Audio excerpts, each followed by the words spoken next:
DD Kisan, ಬದಲಾಗುತ್ತಿರುವ ಭಾರತದ ಹೆಮ್ಮೆ.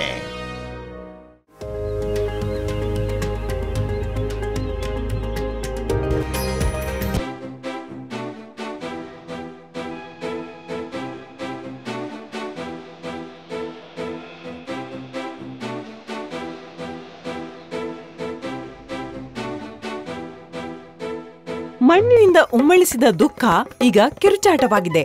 ನಾವು ಬೀಜ ಬಿತ್ತುತ್ತೇವೆ, ಆದರೆ ಭರವಸೆಯ ಬೆಳೆ ಒಣಗುತ್ತಿದೆ. ವಿಷ ಈಗ ಹೊಲಗಳಲ್ಲಿ ಮಾತ್ರವಲ್ಲ, ನಮ್ಮ ಧಮನಿಗಳಿಗೂ ತಲುಪುತ್ತಿವೆ.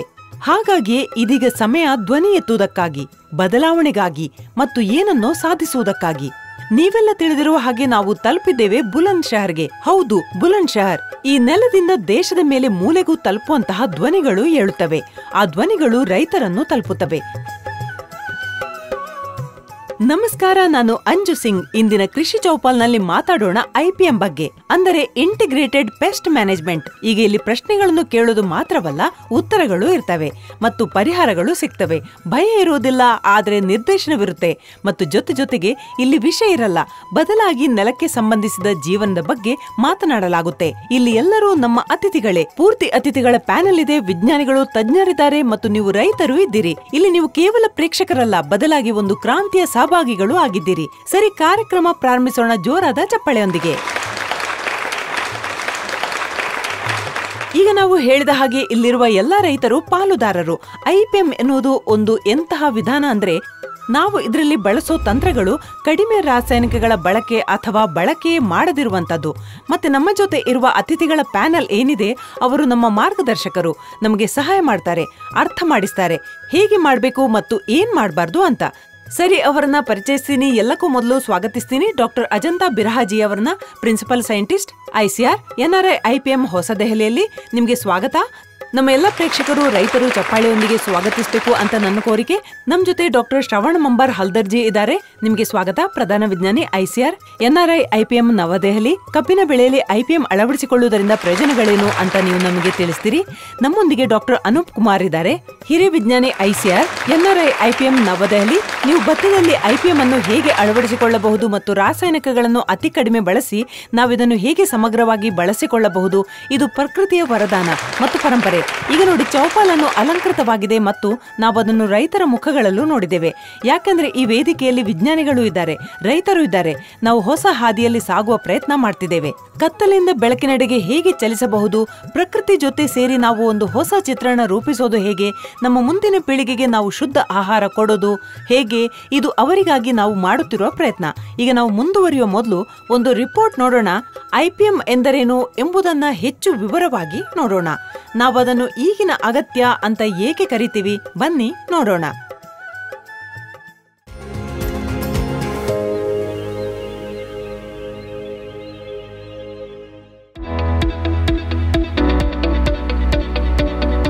ರಾಸಾಯನಿಕ ಔಷಧಗಳ ಅನಿಯಂತ್ರಿತ ಬಳಕೆಯಿಂದಾಗಿ ಬೆಳೆಗಳಲ್ಲಿ ವಿಷಕಾರಿ ಉಳಿಕೆಗಳ ಪ್ರಮಾಣ ನಿರಂತರವಾಗಿ ಹೆಚ್ಚುತ್ತಿದೆ.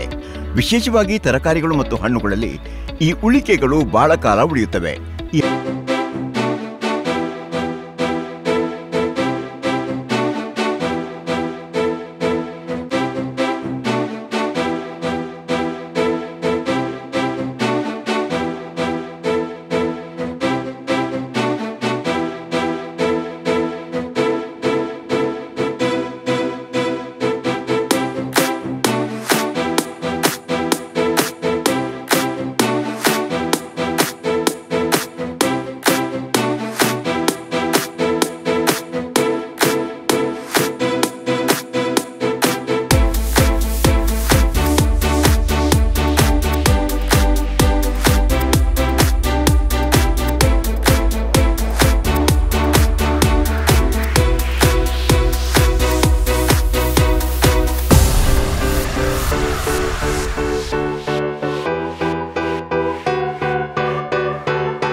ವರದಿಯನ್ನು ನೋಡಿದ್ದೀರಿ ಮತ್ತು ನಾವು ವರದಿಯಲ್ಲಿ ಹಲವು ವಿಷಯಗಳನ್ನು ಸೇರಿಸಲು ಪ್ರಯತ್ನಿಸಿದ್ದೇವೆ.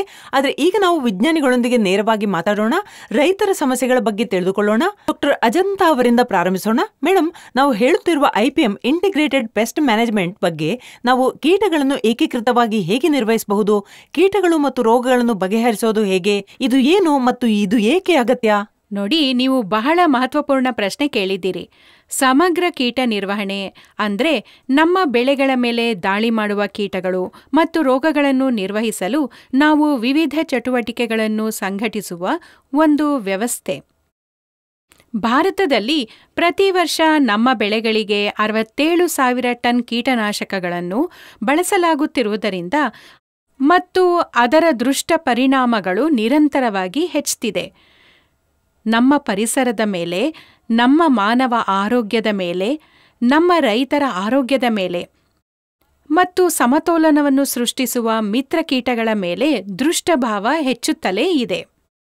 ಅವುಗಳ ಮೇಲೂ ತುಂಬಾ ನಕಾರಾತ್ಮಕ ಪರಿಣಾಮ ಬೀರುತ್ತೆ ಮತ್ತು ಅದರ ಅವಶೇಷಗಳು ನಿರಂತರವಾಗಿ ಹೊರಗೆ ಹೋಗುತ್ತಿವೆ. ಅದರಿಂದ ಮಣ್ಣಿನ ಆರೋಗ್ಯದ ಮೇಲೂ ಕೆಟ್ಟ ಪರಿಣಾಮ ಬೀರುತ್ತಿದೆ. ಹಾಗಾಗಿ ಸ್ಥಿತಿ ತುಂಬಾ ಚಿಂತಾಜನಕವಾಗಿದೆ. ಹಾಗಾಗಿ ನಾವು ಸಕಾಲಿಕ ಕೀಟ ನಿರ್ವಹಣೆಯನ್ನು ಅಳವಡಿಸಿಕೊಳ್ಳುವುದು ಬಹಳ ಮುಖ್ಯ. ಸರಿ, ನಾನು ಡಾಕ್ಟರ್ ಹಲ್ದರ್ ಅವರ ಜೊತೆ ಮಾತಾಡೋಕೆ ಬಯಸ್ತೀನಿ. ನಾವು ತಿಳಿದ ಹಾಗೆ ಈ ಪೂರ್ತಿ ಕಬ್ಬಿನ ಬೆಲ್ಟ್ ಬಗ್ಗೆ ಕಾರ್ಯಕ್ರಮಕ್ಕೂ ಮುಂಚೆ ನಾವು ಕೆಲವು ರೈತರೊಂದಿಗೆ ಮಾತನಾಡಿದಾಗ ಅವರಂದ್ರು, ಮೇಡಮ್ ದಯವಿಟ್ಟು ಕಬ್ಬಿನ ಬಗ್ಗೆ ಮಾತನಾಡಿ ಅಂತ. ಕಬ್ಬು ತುಂಬಾ ಪ್ರಿಯವಾದ ಬೆಳೆ ಮತ್ತು ಇಲ್ಲಿನ ನಮ್ಮ ರೈತರು ನಮಗೆ ಸಿಹಿಯನ್ನು ತರುತ್ತಾರೆ. ಆದರೆ ಇದರೊಂದಿಗೆ ಸವಾಲುಗಳಿವೆ. ರೆಡ್ ರಾಡ್ನಂತಹ ರೋಗಗಳು ಇವೆ. ಉತ್ತಮ ರಿಕವರಿ ಇರುವ ಆಯಾ ಕಬ್ಬಿನ ಪ್ರಭೇದಗಳ ಮೇಲೆ ಪರಿಣಾಮ ಬೀರುತ್ತಿವೆ. ಆದರೆ ಸವಾಲುಗಳು ಸಹ ಹೆಚ್ಚು. ಹಾಗಾದ್ರೆ IPM ಇದಕ್ಕೆ ಪರಿಹಾರವಾಗಬಹುದೇ ಮತ್ತು ಆಗೋದಾದರೆ ಹೇಗೆ? ನಮಸ್ಕಾರ ರೈತ ಬಾಂಧವರೇ. ಕಬ್ಬು ಭಾರತದ ಪ್ರಮುಖ ಬೆಳೆ ಅಂತ ನಾನು ನಿಮ್ಗೆ ಹೇಳ್ತೀನಿ. ಮತ್ತೆ ಹಾಗೆ ನೋಡಿದ್ರೆ ಅದು ನಿಮ್ಮ ಉತ್ತರ ಪ್ರದೇಶದ ಪ್ರಮುಖ ಬೆಳೆ.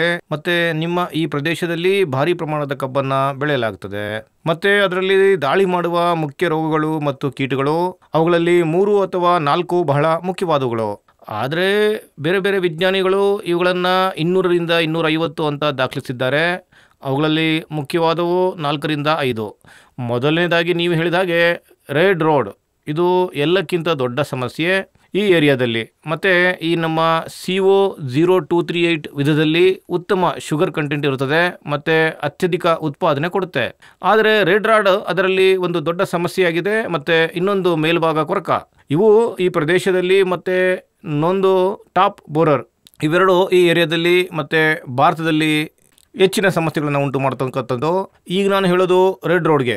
ಮೊದಲು ನೀವು ನಿಮ್ಮ ಕಬ್ಬಿನ ಗುಮ್ಸೀಡ್ ಅಂದರೆ ಕಬ್ಬಿನ ಸೆಟ್ಟನ್ನು ಸಂಸ್ಕರಿಸಬೇಕು ಮತ್ತು ಅದಕ್ಕೂ ಮೊದಲು ನಿಮ್ಮ ಸೆಲೆಕ್ಷನ್. ಏಕೆಂದರೆ ಈ ರೆಡ್ ರೋಡ್ ರೋಗ ಏನು ಬರ್ತದಲ್ಲ, ಅದು ಸೆಟ್ನಿಂದ ಬರೋದು. ನೀವು ಸೆಟ್ ಒಳಗೆ ನೋಡುವ ಕೆಂಪು, ಇದು ಕೆಂಪು ಕೊಳೆತ ಎಂಬ ರೋಗ. ನೀವು ಅದನ್ನು ಸೆಲೆಕ್ಷನ್ ಮಾಡುವ ಸಮಯದಲ್ಲಿ ನಿಮ್ಮ ಶೇಡ್ಸ್ ಸರಿಯಾಗಿ ಆಯ್ಕೆ ಮಾಡದಿದ್ದರೆ ಆ ರೋಗ ಹೋಗುತ್ತದೆ. ಹಾಗಾಗಿ ಅತಿ ಉತ್ತಮ ಅಂದರೆ ನಿಮ್ಮ 50 ಅಥವಾ 60% ನಿಯಂತ್ರಣ ಅದರಿಂದಲೇ ಆಗುತ್ತೆ. ಎರಡನೇದಾಗಿ ಮುಂದೆ ಏನು ಮಾಡಬೇಕು ಅಂದರೆ ಈ ಟ್ರೈಕೋಡರ್ಮಾದಂತಹ ಕೆಲವು ಜೈವಿಕ ನಿಯಂತ್ರಣದ ಬಗ್ಗೆ ಹೇಳ್ತೇವೆ. ಇದರಿಂದ ನೀವು ಬೀಜ ಸಂಸ್ಕರಣೆ ಮತ್ತು ಕಬ್ಬಿನ ಸೆಟ್ಗಳನ್ನು ಸಂಸ್ಕರಣೆ ಮಾಡಿದರೆ, ಕಬ್ಬಿನ ಸೆಟ್ಸ್ ಏನಿವೆ ಅವುಗಳ ಟ್ರೀಟ್ಮೆಂಟ್ ಮಾಡಿದರೆ ಅದರ ನಿಯಂತ್ರಣ ತುಂಬ ಸುಲಭ ಆಗ್ತದೆ. ಇದಲ್ಲದೆ ಲಕ್ನೋದಲ್ಲಿ ಭಾರತೀಯ ಕಬ್ಬು ಸಂಶೋಧನಾ ಸಂಸ್ಥೆ ಇದೆ. 1-2 ಪ್ರಭೇದಗಳನ್ನು ತಂದಿದ್ದಾರೆ ರೆಡ್ ರಾಡ್ಗೆ ಪ್ರತಿ ನಿರೋಧಕವಾದದ್ದು. ಮತ್ತು ಅವುಗಳ ಹೆಸರು CO ಲಕ್ನೋ 14201 ಮತ್ತು CO ಲಕ್ನೋ 16202. ಇವೆರಡು ಎಂತಹ ಪ್ರಭೇದಗಳು ಅಂದರೆ ತುಂಬ ಚೆನ್ನಾಗಿವೆ. ಮುಂಬರುವ ಸಮಯದಲ್ಲಿ ನೀವು ಅವುಗಳನ್ನು ಬಳಸಬಹುದು. ಆದರೆ ಮನಸ್ಸಿಗೆ ಬರುವ ಎರಡನೇ ವಿಷಯ ಅಂದರೆ ನಾವು ನಿರ್ದಿಷ್ಟ ವಿಧವನ್ನು ಮಾತ್ರ ನಿರ್ವಹಿಸ್ತೇವೆ. ನೀವು ಈ ವಿಧವನ್ನು ಬೆಳೆ ಬಯಸಿದ್ರೆ ರೆಡ್ ರಾಡ್ ನಿಯಂತ್ರಣಕ್ಕಾಗಿ ನೀವು ಸಮಗ್ರ ಕೀಟ ನಿರ್ವಹಣೆ ಮಾಡಬೇಕಾಗತ್ತೆ. ಅದರ ಬಗ್ಗೆ ನಾವು ನಿಮಗೆ 2 ಅಥವಾ 3 ವಿಧಾನಗಳಲ್ಲಿ ಹೇಳಿದ್ದೇವೆ. ಆದರೆ ಸೀಡ್ ಟ್ರೀಟ್ಮೆಂಟ್ ನೀವು ಅದರಲ್ಲಿ ವೈವಿಧ್ಯತೆಯನ್ನು ಸಹ ಮಾಡಬಹುದು. ಮತ್ತು ಎರಡನೇದಾಗಿ ಇದರ ಸೆಟ್ ನಿಮಗೆ ಚೆನ್ನಾಗಿರ್ತದೆ. ಮತ್ತು ಕೊಯಮತ್ತೂರಿನಲ್ಲಿರುವ ನಮ್ಮ ಸಂಸ್ಥೆಯ ವಾಕ್ಯೂಮ್ ಯಂತ್ರವನ್ನು ಸಹ ತಯಾರಿಸಿದೆ. ನೀವು ಇದರಲ್ಲಿ ಬೀಜ ಸಂಸ್ಕರಣೆ ಮಾಡಿದಿರೋದು ಚೆನ್ನಾಗಿ ಸಂಸ್ಕರಿಸಲ್ಪಡುತ್ತದೆ. ಹಾಗಾಗಿ ಒಬ್ಬ ರೈತ ಅದನ್ನು ತೆಗೆದುಕೊಳ್ಳಕ್ಕೆ ಆಗದಿದ್ರೆ ಸಾಮೂಹಿಕವಾಗಿ ಸೇರಿಯ ಯಂತ್ರವನ್ನು ಖರೀದಿ ಮಾಡಬಹುದು. ಮತ್ತೆ ನಿಮ್ಮ ಕಬ್ಬಿನ ಸೆಟ್ಗಳು ಏನಿವೆಲ್ಲ ಅವುಗಳನ್ನು ಸಂಸ್ಕರಿಸಬಹುದು. ರೈತರು ಮೊದಲೇ ನನ್ನ ಜೊತೆ ಮಾತಾಡಿದ್ರು. ಈಗ ನೀವು ಕ್ಯಾಮರಾದಲ್ಲಿಯೂ ಮಾತನಾಡಬಹುದು ಮತ್ತು ಕಬ್ಬಿನ ಬಗ್ಗೆ ಯಾವುದೇ ಪ್ರಶ್ನೆಗಳಿವೆ ಅಂತ ನೋಡೋಣ. ನಾನು ಡಾಕ್ಟರ್ ಸಾಹೇಬ್ರಲ್ಲಿ ಕಬ್ಬಿನ ಬಗ್ಗೆ ಕೇಳ್ತಾ ಇದ್ದೀನಿ. ಕಬ್ಬಿನ ಬೆಳೆಗೆ ಯಾವ್ಯಾವ ಕೀಟಗಳು ಮತ್ತು ರೋಗಗಳು ಬರ್ತಾವೆ ಮತ್ತು ಅದರ ಸಮಗ್ರ ಕೀಟ ನಿರ್ವಹಣೆಯ ಪ್ರಯೋಜನವನ್ನ ನಾವು ಯಾವ ರೀತಿ ಪಡೆಯಬಹುದು? ಕೀಟಗಳು ಮತ್ತು ರೋಗಗಳ ಬಗ್ಗೆ ನಾನು ಈಗಾಗಲೇ ನಿಮಗೆ ಹೇಳಿದ್ದೇನೆ. ಈ ಪ್ರದೇಶದಲ್ಲಿ 2-3 ಕೀಟಗಳಿವೆ. ಇವುಗಳಲ್ಲಿ ಟಾಪ್ ಬೋರರ್ ಇದೆ, ಅರ್ಲಿ ಸೂಟ್ ಬೋರರ್ ಇದೆ, ಇಂಟರ್ನೆಟ್ ಬೋರರ್ ಇದೆ. ಇವೆಲ್ಲ ಕೀಟಗಳು, ಇದಕ್ಕೆ ರೆಡ್ ರೋಡ್ ಅಂತ ಹೇಳ್ತೀವಿ. ಎರಡನೇದು ಪೋಕಾ ಬೋಯಿಂಗ್, ಇದು ಕೂಡ ಒಂದು ಸಮಸ್ಯೆ ಈ ಪ್ರದೇಶದಲ್ಲಿ ಹೆಚ್ಚಿಸಿದೆ. ಹಾಗಾಗಿ ಇವುಗಳನ್ನು ನಿಯಂತ್ರಿಸಬೇಕು. ನಾನು ನ್ಯೂಸ್ನಲ್ಲೂ ಸಹ ಓದಿದಾಗೆ ಇಲ್ಲಿನ ಹೆಚ್ಚಿನ ರೈತರು ಕೊರಾಜಿನ್ ಬಳಸ್ತಾರೆ. ಅದರಿಂದ ಏನಾಯಿತು ಅಂದರೆ ಟಾಪ್ ಬೋರರ್ ಏನಿದೆ ಅದು ಪ್ರತಿನಿರೋಧವನ್ನು ಬೆಳೆಸ್ಕೊಂಡಿತ್ತು. ಹಾಗಾಗಿ ಅದನ್ನು ನಿಯಂತ್ರಣ ಮಾಡೋಕ್ಕೆ ಸಾಧ್ಯವಾಗ್ತಿಲ್ಲ. ನೀವು 4ರಿಂದ 5 ಸ್ಪ್ರೇ ಮಾಡ್ತೀರಿ. IPMನಲ್ಲಿ ನಾವು ಇದನ್ನು ಹೇಳ್ತೇವೆ, ನಿಮ್ಮ ಔಷಧ ಮಿತಿ ಮೀರಿದರೆ ETL ಅಂದರೆ ಅಥವಾ ಪ್ರಮಾಣ ತುಂಬ ಹೆಚ್ಚಿದರೆ ಮತ್ತು ರೈತರು ಮೊದಲಿನಿಂದಲೂ ನೋಡಿಲ್ದಿದ್ರೆ ನೀವು ಕೊನೆಯದಾಗಿ ಔಷಧವನ್ನು ಬಳಸಬಹುದು. ಆದರೆ ಅದರ ಹೊರತಾಗಿ ಟಾಪ್ ಬೋರರ್ ರೋಗ ಕೀಟಗಳ ಸಮಸ್ಯೆಯನ್ನು ನೀವು ಎದುರಿಸ್ತಿದ್ರೆ, ಮೊದಲನೇದಕ್ಕೆ ನಾನು ಹೇಳುವಂತೆ ಇನ್ನೂ ಅನೇಕ IPMನ ಸಮಗ್ರ ಕೀಟ ನಿರ್ವಹಣೆ ವಿಧಾನಗಳಿವೆ. ಅದರಿಂದ ಟ್ರೈಕೋಕಾರ್ಡ್ ನಿಮಗೆ ಅತ್ಯಂತ ಮುಖ್ಯವಾದದ್ದು. ಮತ್ತು ಟ್ರೈಕೋಕಾರ್ಡ್ ಸಹಾಯದಿಂದ ನೀವು ಅದನ್ನು ಸುಲಭವಾಗಿ ನಿಯಂತ್ರಿಸ್ಬೋದು. ಆದರೆ ನೀವು ಅದನ್ನು ಹೊಲದಲ್ಲಿ 2-3 ಬಾರಿ ಹಾಕಬೇಕು ಮತ್ತು 1 ಹೆಕ್ಟೇರ್ನಲ್ಲಿ 4ರಿಂದ 5 ಕಾರ್ಡ್ಗಳಂತೆ. ಒಂದು ಕಾರ್ಡ್ನಲ್ಲಿ ಸುಮಾರು 20,000 ಮೊಟ್ಟೆಗಳಿವೆ. ನೀವು ನಿಮ್ಮ ಹೊಲದಲ್ಲಿ 3ರಿಂದ 4 ಬಾರಿ ಅಪ್ಲೈ ಮಾಡಿದರೆ ಇದರಿಂದ ಅಂತಹ ಜೀವಿಗಳನ್ನ ನೀವು ಕಂಟ್ರೋಲ್ ಮಾಡೋದಕ್ಕೆ ನಾವು ಜೈವಿಕ ನಿಯಂತ್ರಣ ಅಂತೀವಿ. ಬಹಳ ಒಳ್ಳೆಯದದು. ಅಂದ್ರೆ ಈ ಬೇರೆ ಬೇರೆ ವಿಧಾನಗಳಿಂದ ನಮ್ಮ ರೈತರು ಪ್ರಯೋಜನ ಪಡಿಬಹುದು ಅಂತ ಅನ್ಬಹುದು. ಡಾಕ್ಟರ್ ಅನೂಪ್ ಕುಮಾರ್ ಅವರೊಂದಿಗೆ ಮಾತನಾಡ ಬಯಸ್ತೀನಿ. ಸರ್, ಇಲ್ಲಿ ಕಬ್ಬು ದೊಡ್ಡ ಪ್ರಮಾಣದಲ್ಲಿ ಬೆಳೆಯುವಂತೆ ಇಲ್ಲಿ ಭತ್ತವೂ ಸಹ ಒಂದು ಬೆಳೆ. ಅದನ್ನು ಈಗ ಬೆಳೆಯೋ ಸಮಯ. ನಮ್ಮ ರೈತರು ತುಂಬಾ ಬ್ಯುಸಿ ಆಗಿದ್ದಾರೆ. ನನ್ಗನ್ಸುತ್ತೆ ಕೆಲವು ಮಂದಿ ನಮ್ಮ ಕೆಲಸ ಬಿಟ್ಟು ಇಲ್ಲಿಗೆ ಬಂದಿದ್ದಾರೆ ಅಂತ. ಹಾಗಾಗಿ ಅವರು ಇಲ್ಲಿಗೆ ಬಂದಿರೋದ್ರಿಂದ ಅವರಿಗೆ ಇದರ ಲಾಭ ಸಿಗಲಿ, ಭತ್ತದಲ್ಲಿ IPM ಅನ್ನು ಹೇಗೆ ಬಳಸಬಹುದು ಮತ್ತು ಅದನ್ನು ಅನುಷ್ಠಾನಕ್ಕೆ ತರೋಕೆ ಇದು ಸರಿಯಾದ ಸಮಯ ಕೂಡ. ಭತ್ತದಲ್ಲಿ IPM ಪದದ ಅರ್ಥ ಎಲ್ರಿಗೂ ತಿಳಿದಿರಬೇಕು. ಸಂಯೋಜಿತ ನಾಶಕಾರಕ ಜೀವ ನಿರ್ವಹಣೆ. ನಾಶಕಾರಕ ಜೀವಿ ಅಂದ್ರೇನು? ಬೆಳೆಗಳನ್ನು ನಾಶ ಮಾಡುವ ಜೀವಿ. ಯಾವುದಾದ್ರೂ ಸರಿ, ಅದು ಯಾವುದೇ ಜೀವಿಯಾಗಿರಲಿ, ವಿನಾಶಕಾರಿಯಾದರೆ ಅದನ್ನು ನಾವು ನಿರ್ವಹಿಸಬೇಕು. ನಿರ್ವಹಣೆ ಗುರಿ ಅಂದರೆ ಹೆಚ್ಚಿನ ಲಾಭ ಗಳಿಸೋದು ಮತ್ತು ದೀರ್ಘಾವಧಿಯ ಪ್ರಯೋಜನಗಳನ್ನು ಪಡೆಯೋದು. ಏಕೀಕೃತ ಅಂತಂದರೆ ಇಲ್ಲಿ ಜೈವಿಕ ವಿಷಯಗಳು ಮತ್ತು ಅಗತ್ಯ ಬಿದ್ದರೆ ಕೆಮಿಕಲ್ ಎಲ್ಲವನ್ನೂ ಸೇರಿದಾಗ ಇದು ಸಮಗ್ರ ಕೀಟನಾಶಕ ಆಗುತ್ತೆ. ಈಗ ನಾವು ಭತ್ತದ ಬಗ್ಗೆ ಹೇಳೋದಾದ್ರೆ, ಭತ್ತದಲ್ಲಿ ಬರುವಂತಹ ಪ್ರಮುಖ ಸಮಸ್ಯೆ ಏನು ಅಂತಂದ್ರೆ ಕಾಂಡ ಕೊರಕ ಅಲ್ವಾ? ಮತ್ತೆ ಅನೇಕ ರೋಗಗಳಿವೆ. ಮತ್ತೆ ನೋಡಿ, BPH, ಬ್ರೌನ್ ಪ್ಲಾಂಟ್ ಹಾಪರ್, ಬಹಳಷ್ಟು ಸಮಸ್ಯೆ ಇವೆ. ಇವುಗಳ ಹೊರತಾಗಿ ಕೀಟನಾಶಕಗಳಿಂದ ಉಂಟಾಗುವ ದೊಡ್ಡ ಸಮಸ್ಯೆ ಅಂದರೆ ಬೆಳೆಯಲ್ಲಿ ಅವಶೇಷಗಳು ಬರ್ತವೆ. ಈ ಅವಶೇಷಗಳಿಂದ ನಮ್ಮ ಎಕ್ಸ್ಪೋರ್ಟ್ ಆಗುವ ಭತ್ತ, ವಿಶೇಷವಾಗಿ ಬಾಸ್ಮತಿ ಭತ್ತ, ಅದಕ್ಕೆ ಒಳ್ಳೆ ರೇಟ್ ಸಿಗೋದಿಲ್ಲ, ವಾಪಸ್ ಬಂದ್ಬಿಡುತ್ತೆ. ನಮಗೆ ಇಲ್ಲಿ ಒಳ್ಳೆ ರೇಟ್ ಸಿಗೋದಿಲ್ಲ. ಈಗ ನಮಗೆ ಉತ್ಪಾದನೆಯಾಯಿತು, ಆದರೆ ಒಳ್ಳೆ ರೇಟ್ ಸಿಗಲಿಲ್ಲ. ಹಾಗಾಗಿ ಭತ್ತದಲ್ಲಿ IPM ಅಳವಡಿಸಿ ಒಳ್ಳೆ ರೀತಿಯ ಭತ್ತವನ್ನು ಬೆಳಿಬೇಕು. ಆರ್ಗನೈಸ್ನ ಹಾಗೆ, ಆದರೆ ಇಳುವರಿ ಕಡಿಮೆ ಆಗೋದಿಲ್ಲ. ಅದಕ್ಕೇನು ಅಂದರೆ ಪ್ರಾರಂಭದಿಂದ ಸಮಗ್ರತೆಯೊಂದಿಗೆ ನಡೆಯಬೇಕು. ಪೂರ್ತಿ ಫಸಲ್ನ ಆರೋಗ್ಯದ ಬಗ್ಗೆ ನೆಲವನ್ನು ಸಿದ್ಧಪಡಿಸುವಲ್ಲಿಂದ ಆರಂಭಿಸಿ ಹೊಲದಲ್ಲಿ ಹಸಿರು ಗೊಬ್ಬರವನ್ನು ಹಾಕಬೇಕಾಗತ್ತೆ. ಮೆಕ್ಕೆ ಇರ್ಬೋದು, ಕಡಲೆ ಇರ್ಬೋದು, ಹೆಸರು ಬೇಳೆ ಇರ್ಬೋದು. ಆಮೇಲೆ ನರ್ಸರಿ ಸಿದ್ಧ ಮಾಡುವಾಗ ಅದು ಕೂಡ ಆರೋಗ್ಯಕರವಾಗಿರಬೇಕು. ಅದಕ್ಕಾಗಿ ಬೀಜಗಳ ಆಯ್ಕೆ. ಬೀಜಗಳನ್ನು ವಿಶ್ವಾಸಾರ್ಹ ಮೂಲದಿಂದ ಖರೀದಿಸಬೇಕು. ಮತ್ತೆ ಬೀಜಗಳನ್ನು ಸಂಸ್ಕರಿಸಬೇಕು. ಬೀಜಗಳನ್ನು ಕಾರ್ಬನ್ ಡೈಆಕ್ಸೈಡ್ನಿಂದ ಸಂಸ್ಕರಿಸಬೇಕು. ಜೈವಿಕವಾಗಿ ಆದರೆ ಟ್ರೈಕೋಡರ್ಮಾ ಶಿಲೀಂಧ್ರದೊಂದಿಗೆ ಪ್ರತಿ ಕೆಜಿ ಬೀಜಕ್ಕೆ 10 ಗ್ರಾಂನಾಗೆ ಸಂಸ್ಕರಿಸಬೇಕು. ಇದಾದ್ಮೇಲೆ ಗಿಡ ನೆಡಬೇಕು. ಮತ್ತೆ ಗಿಡ ತೆಗೆಯುವಾಗ ನೀವು ಬಹಳ ಗಮನವಹಿಸಬೇಕು. ಅದನ್ನು ತೆಗೆಯುವಾಗ ಗಿಡಗಳು ತುಂಡಾಗಬಾರದು. ಹಾಗಾಗಿ ಹೊಲದಲ್ಲಿ ನೀರು ತುಂಬಿರಬೇಕು. ನೀರು ಇರುವಾಗ ಕಿತ್ತರೆ ಬೇರುಗಳು ತುಂಡಾಗೋದಿಲ್ಲ. ಬೇರುಗಳು ತುಂಡಾದ್ರೆ ಹೆಚ್ಚು ರೋಗಗಳು ಬರ್ತವೆ. ಯಾಕಂದ್ರೆ ಫಂಗಸ್ ಒಳಗ ನುಗ್ಗೋದು ಸುಲಭ ಆಗುತ್ತೆ. ಆ ನಂತರ ಅಂದ್ರೆ ಗಿಡಗಳನ್ನು ಕಿತ್ತ ನಂತರ ನಾಟಿ ಮಾಡುವುದಕ್ಕೂ ಮೊದಲು ಅದನ್ನು ಸಂಸ್ಕರಿಸಬೇಕು. ಅದಕ್ಕೆ ಕ್ಯೂಡೋಮೊರಾಸ್ ಅನ್ನುವ ಬ್ಯಾಕ್ಟೀರಿಯಾ ಇದೆ, ಅದು ಸಾವಯವ. ಕೀಟನಾಶಕಗಳು ಯಾವುದೇ ರಾಸಾಯನಿಕ ಆದರೆ ಅದು ಸ್ವಲ್ಪ ಸಮಯದ ನಂತರ ಪರಿಣಾಮ ಬೀರೋದಿಲ್ಲ. ಆದರೆ ಬ್ಯಾಕ್ಟೀರಿಯಾ ಅಥವಾ ಜೈವಿಕ ಶಿಲೀಂಧ್ರ ಅದು ಹೊಲದಲ್ಲಿ ಉಳಿತವೆ, ಬೆಳೀತವೆ. ದೀರ್ಘಕಾಲದವರೆಗೆ ನಿಮ್ಮ ಹೊಲವನ್ನ ಅನೇಕ ರೋಗಗಳಿಂದ ರಕ್ಷಿಸ್ತವೆ. ಈ ರೀತಿ ರೈತರು ಪೂರ್ತಿ ಸಂಪೂರ್ಣ ಯೋಜನೆಯೊಂದಿಗೆ ಸಾಗಿದ್ರೆ ಭವಿಷ್ಯದಲ್ಲಿ ವೆಚ್ಚವೂ ಕಡಿಮೆ ಆಗುತ್ತೆ. ನೋಡಿ, ನೀವು ಈಗ ಹೇಳಿದ ಹಾಗೆ ಅಜಂತಾ ಮೇಡಮ್ ಬಹು ಪ್ರಮಾಣದಲ್ಲಿ ರಾಸಾಯನಿಕಗಳನ್ನು ಬಳಸಿದ್ರೆ ಇದು ರೈತರಿಗೆ ನಷ್ಟವನ್ನು ಉಂಟು ಮಾಡುತ್ತೆ. ಇದರಿಂದಾಗಿ ವೆಚ್ಚ ಹೆಚ್ಚುತ್ತೆ. ಸರಿ, ರೈತರಿಂದ ಅಂತ ಪ್ರಶ್ನೆಗಳನ್ನು ತಗೊಳ್ಳೋಣ. ಭತ್ತ ಬೆಳೆಯುವ ಒಬ್ಬ ರೈತ ಇದ್ದಾರೆ. ನಾನು ಡಾಕ್ಟರ್ ಸಾಹೇಬ್ರಲ್ಲಿ ಕೇಳೋದು ಅಂದರೆ, ಈ IPM ಮೂಲಕ ಭತ್ತದ ಹೆಚ್ಚಿನ ಬೆಳೆ ಮತ್ತು ಕೀಟನಾಶಕವಾದ ವಿಷಮುಕ್ತ ಇಳುವರಿ ಪಡೆಯೋದು ಹೇಗೆ? ಮತ್ತು ನನ್ನ ಎರಡನೇ ಪ್ರಶ್ನೆ ಏನಂದರೆ, ನಾವು ಈ ದಿನಗಳಲ್ಲಿ ಭತ್ತದ ನಾಟಿ ಮಾಡ್ತಿದ್ದೇವೆ. ಇದರಲ್ಲಿ ಕಾಂಡ ಕೊರೆಯುವ ಹುಳು ಮತ್ತು ಬಕಾನ ರೋಗದ ದೊಡ್ಡ ಸಮಸ್ಯೆ ಇದೆ. ಈಗ ನಾವು ಅದನ್ನು IPM ಮೂಲಕ ಹೇಗೆ ಇದರಿಂದ ರಕ್ಷಿಸಿಕೊಳ್ಬಹುದು? IPMನಲ್ಲಿ ನಾನು ಈಗಾಗಲೇ ಹೇಳಿದ ಹಾಗೆ 2 ಹಂತಗಳಿವೆ: ಬೀಜ ಸಂಸ್ಕರಣೆ ಮತ್ತು ಸಸ್ಯ ಸಂಸ್ಕರಣೆ. ಅದಕ್ಕೂ ಮೊದಲು ನಾನು ಬೀಜದ ಆಯ್ಕೆ ಬಗ್ಗೆ ಹೇಳಿದೆ, ಆದರೆ ಅದರಲ್ಲಿ ಒಂದು ಹೆಜ್ಜೆ ತಪ್ಪಿತು. ಬೀಜಗಳನ್ನು ಅದು ಮನೆಯಲ್ಲಿ ತಯಾರಿಸಿದ ಬೀಜ ಆದರೂ ಕೂಡ ಬೀಜಗಳನ್ನ 2% ಉಪ್ಪಿನ ದ್ರಾವಣದಲ್ಲಿ ಹಾಕಬೇಕು. ಅದರಲ್ಲಿ ಏನಾಗುತ್ತೆ ಅಂದ್ರೆ ಹಗುರವಾದ ಬೀಜವು ತೇಲುತ್ತಾ ಇರುತ್ತೆ ಮತ್ತು ಭಾರವಾದ ಬೀಜ ಆರೋಗ್ಯಕರವಾಗಿರುತ್ತೆ, ಕೆಳಗೆ ತಂಗುತ್ತೆ. ಆ ಬೀಜವನ್ನು ತಗೊಂಡು ನೀರಿನಿಂದ 3-4 ಬಾರಿ ಸ್ವಚ್ಛಗೊಳಿಸಿ. ಬೀಜ ಆಯ್ಕೆಯಲ್ಲಿ ಇದು ಬಹಳ ಮುಖ್ಯ. ಈಗ ಸುಡೋಮನಾಸ್ನಿಂದ ಗಿಡವನ್ನ ಸಂಸ್ಕರಿಸ್ತೀರಿ, ಆನಂತರ ನೀವು ಹೊಲದಲ್ಲಿ ನಾಟಿ ಮಾಡ್ತೀರಿ ಸಾಮಾನ್ಯ ವಿಧಾನದಲ್ಲಿ. ಹೌದು. ಈಗ ನಾಟಿ ಮಾಡುವುದಕ್ಕೂ ಮೊದಲೇ ಕಾಂಡ ಕೊರೆಯುವ ಕೀಟ ಇದ್ರೆ ನೀವು ಮೇಲ್ನ 3-4 ಸೆಂಟಿಮೀಟರ್ನಿಂದ ಎಲೆಗಳನ್ನ ಮುರಿದು ತೆಗೆದುಬಿಡಿ. ಹೊಲದಲ್ಲಿ ನೆಡುವ ಮೊದಲು ಕಾಂಡ ಕೊರಕದ ಮೊಟ್ಟೆ ನರ್ಸರಿಯಲ್ಲಿ ಹುಟ್ಕೊಳ್ಳುತ್ತೆ. ಈಗ ಮೊಟ್ಟೆ ಇಲ್ಲೇ ಮುಗಿದೋಯ್ತು, ಹೊಲಕ್ಕೆ ತಲುಪೋದೇ ಇಲ್ಲ, ಮುಂದೆ ನಿಮ್ಮ ಸಮಸ್ಯೆ ಹೆಚ್ಚು ಆಗೋದಿಲ್ಲ. ಈಗ ಹೊಲದಲ್ಲಿ ನೀವು ನಾಟಿ ಮಾಡ್ತೀರಿ. ನಾಟಿ ಮಾಡುವ ಸಮಯದಲ್ಲಿ ಏನ್ ಮಾಡಬೇಕು ಅಂದ್ರೆ ಒಂದು ಕಡೆಯಲ್ಲಿ 2 ಗಿಡಗಳನ್ನ ನೆಡಬೇಕು, ಮತ್ತೆ ಸಾಲಲ್ಲಿ ನಾಟಿ ಮಾಡಬೇಕು. ಹಾಗೂ 3-4 ಮೀಟರ್ ದೂರದಲ್ಲಿ 1 ಫೀಟ್ ಬಿಡಬೇಕು, ಅಂದ್ರೆ 40 ಸೆಂಟಿಮೀಟರ್ ಬಿಡಬೇಕು. ನಿಮಗೆ ನಡೆದಾಡೋದಕ್ಕೆ ಜಾಗ ಬೇಕಾಗತ್ತೆ, ಗಾಳಿಯ ಸಂಚಾರವು ಚೆನ್ನಾಗಿರುತ್ತೆ. ಆ ನಂತರ ನೀವು ಏನ್ ಮಾಡಬೇಕು ಅಂದ್ರೆ ಹೊಲದ ಮೇಲೆ ನಿಗಾ ಇಡಬೇಕು. IPMನಲ್ಲಿ ನಿಗಾ ಇಡದೆ ಏನೂ ಆಗೋದಿಲ್ಲ. ಪ್ರತಿ ವಾರದ ಅಂತರದಲ್ಲಿ ನೀವು ನಿಗಾ ಇಡಬೇಕು. ಮತ್ತೆ ಅದರಲ್ಲಿ ಯಾವುದೇ ಕೀಟ ಬಂದ್ರೆ ನೋಡಿ, ಕಾಂಡಕೊರಕದ ಮೊಟ್ಟೆಯನ್ನ ನೀವು ಸುಲಭದಲ್ಲಿ ಗುರುತು ಹಿಡಿಬಹುದು. ನಾವು ಅದರ ಚಿತ್ರವನ್ನು ಇಲ್ಲಿ ಕೊಟ್ಟಿದ್ದೇವೆ, ಅದರ ಪಿಕ್ಚರ್ ಅನ್ನು ಇಲ್ಲಿ ಕೊಟ್ಟಿದ್ದೇವೆ. ಪಿಕ್ಚರ್ ಅನ್ನು ನೋಡಿ. ಅದನ್ನ ನೀವು ಹೊಲದಲ್ಲಿ ನೋಡಿದ್ರೆ 5 ಕಡೆ ನೋಡಿದ್ರೆ ಒಂದು 20-25 ಗಿಡಗಳನ್ನ ಚೆಕ್ ಮಾಡಿ. ಕಾಂಡಕೊರಕದಿಂದ 10% ಹೆಚ್ಚು ಒಣಗಿದ್ರೆ ನೀವು ಮುಂದೆ ಏನೋ ಮಾಡಬೇಕು, ಇಲ್ಲದಿದ್ರೆ ನೀವು ಏನು ಮಾಡಬೇಕಾದ ಅಗತ್ಯ ಇಲ್ಲ. IPMನಲ್ಲಿ ಏನು ಮಾಡದಿರೋದು ಕೂಡ ಬಹಳಷ್ಟು ಮಾಡೋದಕ್ಕೆ ಸಮಾನ ಆಗುತ್ತೆ. ಔಷಧಿ ಹಾಕಿಲ್ಲ ಅಂದ್ರೆ ಜೇಡ ಮತ್ತು ಮಿತ್ರಕಟೆಗಳು ಎಷ್ಟು ಕೆಲಸ ಮಾಡ್ತವೆ ಅಂದ್ರೆ ಬಹುಶಃ ನಿಮಗೆ ಔಷಧದ ಅಗತ್ಯವೇ ಇರೋದಿಲ್ಲ. ಈಗ ಸಮಯ ಒಂದು ಬ್ರೇಕ್ಗಾಗಿ, ಆದ್ರೆ ಅದಕ್ಕೂ ಮೊದಲು ಅಜಂತಾ ಅವರೇ ಬಹಳ ಕಡಿಮೆ ಶಬ್ದಗಳಲ್ಲಿ ಹೇಳೋದಾದ್ರೆ ಹಂತ ಹಂತವಾಗಿ ಇದನ್ನೇ ಹೇಗೆ ಮಾಡೋದು ಅಂತ ಹೇಳ್ತೀರಾ? ಹೌದು, ಇದರಲ್ಲಿ ಕೆಲವು ಪ್ರಮುಖ ಅಂಶಗಳಿವೆ. ಮೊದಲನೆಯದಾಗಿ ನಿರೋಧಕ ಪ್ರಭೇದಗಳನ್ನು ಬಳಸುವುದು.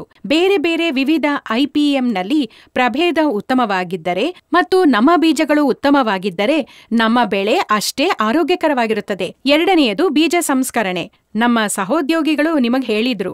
ಅದರ ನಂತರ ಮೇಲ್ವಿಚಾರಣೆ, ನಿಗಾ ವಹಿಸೋದು ಬಹಳ ಮುಖ್ಯ. ನನ್ನ ಜೊತೆಗಿದ್ದವರು ಅದನ್ನು ವಿವರವಾಗಿ ವಿವರಿಸಿದ್ದಾರೆ.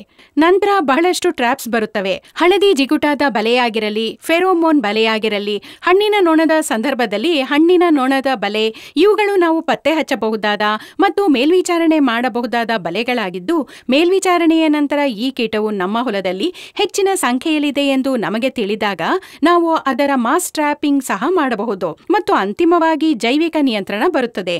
ಜೈವಿಕ ನಿಯಂತ್ರಣದಲ್ಲಿ ನಾವು ಬೇವು ಮತ್ತು ಅದರ ಎಣ್ಣೆ ಉತ್ಪನ್ನವಾದ ನೀಮ್ ಸತುವಿನಂತಹ ಇತರ ಬೇವಿನ ರೀತಿಯ ಉತ್ಪನ್ನಗಳನ್ನು ತಯಾರಿಸಬಹುದು.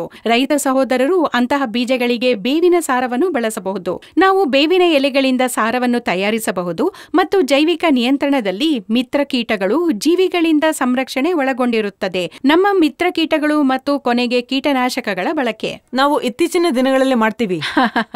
ಹೌದು, ಕೊನೆಯಲ್ಲಿ ಅಂತಹದ್ದೇನೂ ಇಲ್ಲದಿದ್ರೆ ನಮ್ಮ ಆರ್ಥಿಕ ಮಿತಿ ಮಟ್ಟ ಹೆಚ್ಚಾದಾಗ ಮತ್ತು ಅತ್ಯಂತ ಎಚ್ಚರಿಕೆಯಿಂದ ಮಾತ್ರ ಅದನ್ನು ಬಳಸಬೇಕು. ಖಂಡಿತ. ಹೌದೌದು. ನೀವಿಲ್ಲಿ ಸ್ಪಷ್ಟಪಡಿಸಿದ್ರಿ IPM ಸಾವಯವ ಅಥವಾ ನೈಸರ್ಗಿಕ ಕೃಷಿ ಮಾಡಲು ಬಯಸುವ ಜನರಿಗೆ ಮಾತ್ರ ಎಂಬ ಆಲೋಚನೆ ರೈತರ ಮನಸ್ಸಿನಲ್ಲಿ ಹಲವು ಬಾರಿ ಬರುತ್ತೆ. ಅಂದ್ರೆ ಸಾವಯವ ಅಥವಾ ನೈಸರ್ಗಿಕ ಕೃಷಿ, ಆದ್ರೆ ಅದು ಹಾಗಲ್ಲ, ಇದು ಒಂದು ಹಂತ. ಕೊನೆಗೂ ಪರಿಹಾರವಿದೆ ಅಂತ ನೀವು ಭಾವಿಸಿದಾಗ ನೀವು ರಾಸಾಯನಿಕಗಳನ್ನ ಬಳಸಬೇಕಾಗುತ್ತೆ. ಆದ್ರೆ ಅದು ವಿರುದ್ಧ ಪರಿಣಾಮವನ್ನು ಬೀರುತ್ತೆ. ನೀವು ಅದನ್ನು ಇನ್ನು ಮುಂದೆ ಮಾಡಬೇಕಾಗಿಲ್ಲ. ಈಗ ನಾವು ನಮ್ಮ ಎಕ್ಸ್ಪರ್ಟ್ನಿಂದ ಮಾಹಿತಿ ಪಡೆದು ನಮ್ಮ ರೈತರಿಗೆ ತಲುಪಿಸಿದ್ದೇವೆ. ನಮ್ಮ ರೈತರು ಖಂಡಿತವಾಗಿಯೂ ಅವುಗಳನ್ನು ನೋಡಿಕೊಳ್ತಾರೆ. ಈಗ ಸ್ವಲ್ಪ ವಿರಾಮ, ಎಲ್ಲಿಗೂ ಹೋಗಬೇಡಿ. ಇದು IPM ಕುರಿತು ಬಹಳ ಮುಖ್ಯವಾದ ಮತ್ತು ಅರ್ಥಪೂರ್ಣವಾದ ಚರ್ಚೆ. ವಿರಾಮದ ನಂತರ ಮುಂದುವರಿಯುತ್ತೆ. ನಮ್ಮ ರೈತರ ಪ್ರಶ್ನೆಗಳನ್ನು ನಮ್ಮ ಎಕ್ಸ್ಪರ್ಟ್ಗೆ ತಲುಪಿಸ್ತೀವಿ. ಈಗ ಸಣ್ಣದೊಂದು ಬ್ರೇಕ್.